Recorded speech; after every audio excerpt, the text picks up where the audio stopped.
छत्तीसगढ़ में इन दिनों सियासत में पोस्टर वॉर चल रहा है। बीजेपी कांग्रेस दोनों बड़े दल एक दूसरे पर सोशल मीडिया में मीम और पोस्टर के जरिए हमला कर रहे हैं। कांग्रेस की संविधान बचाओ रैली को बीजेपी ने कांग्रेस बचाओ रैली का नाम दिया है, तो भूपेश बघेल को बीजेपी ने कांग्रेस के नेताओं का राजनीतिक हत्यारा तक बता दिया। उधर कांग्रेस भी बीजेपी पर लगातार पोस्टर वॉर के जरिए तंज कस रही है। देखिए छत्तीसगढ़ की राजनीति में जारी पोस्टर वॉर पर यह रिपोर्ट। छत्तीसगढ़ बीजेपी का ये पोस्ट खूब सुर्खियां बटोर रहा है, जिसमें पूर्व सीएम भूपेश बघेल के हाथ में एक कुल्हाड़ी है और वो उस कुल्हाड़ी को लेकर प्रदेश प्रभारी सचिन पायलट का दरवाजा खटखटा रही हैं। इस पोस्ट के कई मायने हैं, हम आपको वो मायने समझाते हैं। इस पोस्ट में पहला दरवाजा पीएल पुनिया का है, जो 2017 से लेकर 2022 तक कांग्रेस के प्रदेश प्रभारी रहे। प्रदेश प्रभारी रहते बघेल के साथ अनबन की खबरें खूब आई। दूसरा दरवाजा टीएस सिंहदेव का है। बघेल और टीएस सिंहदेव के रिश्ते किसी से छिपे नहीं हैं। ढाई साल के मसले को लेकर दोनों आमने सामने रहे थे। तीसरा दरवाजा ताम्रध्वज साहू का है। विधानसभा लोकसभा चुनाव में उन्होंने करारी हार झेली।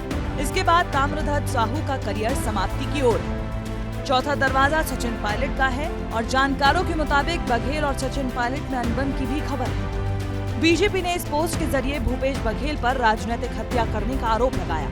ये पोस्ट भी तब किया जब सचिन पायलट संविधान बचाओ रैली के लिए खुद छत्तीसगढ़ पहुंचे हुए हैं। बीजेपी का कहना है कि भूपेश बघेल जब तक कांग्रेस में हैं, तब तक कांग्रेस फल फूल नहीं सकती। ऐसे में बीजेपी ने कांग्रेस की संविधान बचाओ रैली को भी कांग्रेस बचाओ रैली नाम दे दिया। वहीं बीजेपी के इस पोस्टर का जवाब कांग्रेस ने पोस्टर से दिया और स्काई वॉक पर भी कई सवाल उठा दिए। क्या क्या यात्रा निकालते हैं, कभी भारत जोड़ो यात्रा, कभी संविधान बचाओ यात्रा, और पूरा भारत की जनता जानती है कि संविधान की धज्जियाँ किसने उखाड़ा था, किसने संविधान की धज्जी उड़ाई थी, वो सबको पता है। तो उनकी अपनी अस्तित्व की लड़ाई चल रही है। आपको पता है कि यहाँ भी छत्तीसगढ़ में उनके अस्तित्व जो है खतरे में है, वैसी देश में भी है। तो ये लोग अपना अंतरकला से जूझ रहे हैं। तो भारतीय जनता पार्टी संविधान को पता नहीं है कि प्रदेश के किस हिस्से में कौन सा संविधान लागू है, और वो संविधान का बात करे तो शायद अच्छा नहीं है।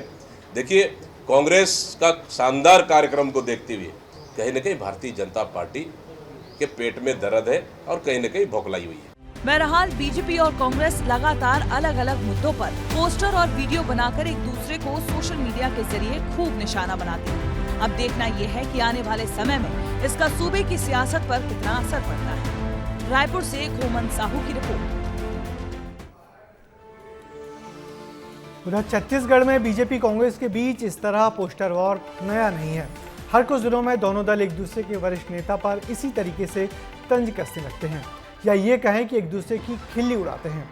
वैसे दिल्ली से लेकर रायपुर तक की राजनीति का नया ट्रेंड है, जिसमें राजनीतिक दल से जुड़े लोग किसी भी नेता की उम्र, पद और सीनियरिटी का जरा भी लिहाज नहीं करते।